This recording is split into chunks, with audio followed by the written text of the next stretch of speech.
జయ జయ శంకర హర హర శంకర.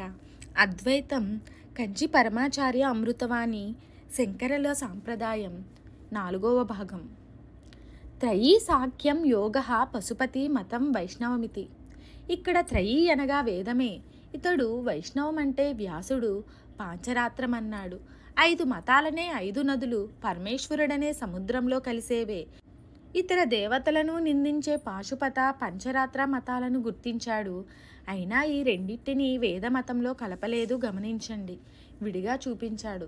ఇక ఒక మహాకవి చెప్పిన మాటలను గుర్తించండి. అతడే శ్రీహర్షుడు, నైషధకర్త. దమయంతి స్వయంవరంలో నలుని మెడలో పూలమాల వేయాలి. ఇంద్ర, వరుణ, అగ్ని, యమదేవతలు ఈమె నలుని కోరుతోందని తెలిసి నలవేషాలతో ప్రత్యక్షమయ్యారు. అసలైన నలుని దమయంతి ఎట్లా గుర్తుపడుతుంది? 5 మతాలలో అద్వైతమే సత్యమైన నలుని గుర్తించలేక దమయంతి అట్లా ఉందిట. పంచమకోటి మాత్రే శ్రద్ధాందదే నిషధరాడ్వి మతే మతానం అద్వైత తత్వ ఇవ సత్యతరేపి లోకః.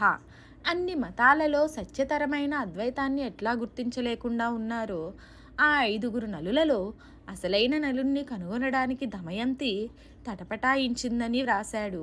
ఇక్కడ అద్వైతాన్ని సత్యతరం అన్నాడు. మిగిలిన మతాలను అసత్యములని చెప్పలేదు. సత్యతరం అనగా ఉన్న సత్యాలలో శ్రేష్టమని చెప్పడమే కదా.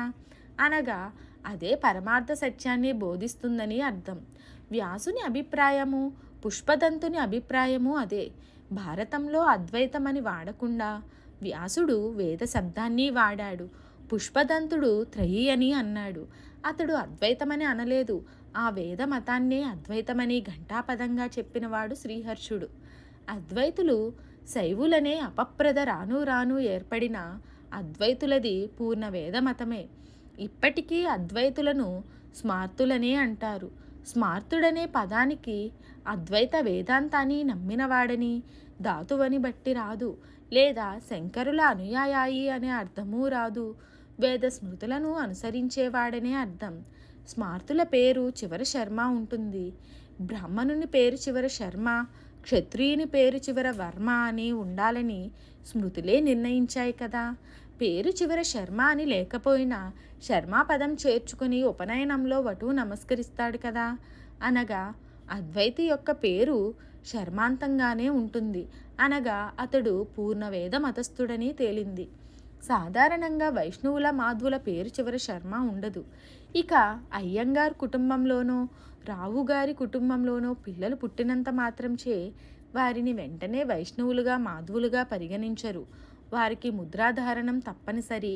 వారి శరీరంపై శంఖచక్రాలను వేస్తారు. ఇది వైష్ణవులలో ఒక్కసారే ఉంటుంది. మాధ్వులలో వారి ఆచార్యులను కలిసినప్పుడల్లా పంచముద్ర ధారణ ఉంటుంది. ప్రతి వానికి మంత్రోపదేశం ఉంటుంది. అట్లే శైవులలో ముద్రాధారణం లేకపోయినా ఉపదేశం తప్పనిసరి. అనగా పంచాక్షరిని ఉపదేశించుట. దానిని దీక్ష అని అంటారు. తమిళంలో దీనిని దీక్షై అంటారు.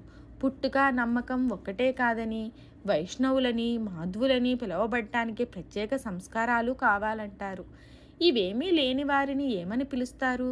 సంప్రదాయం వారిని స్మార్తులనే అంటుంది. ఈ విషయాన్ని చాలామంది గుర్తించరు.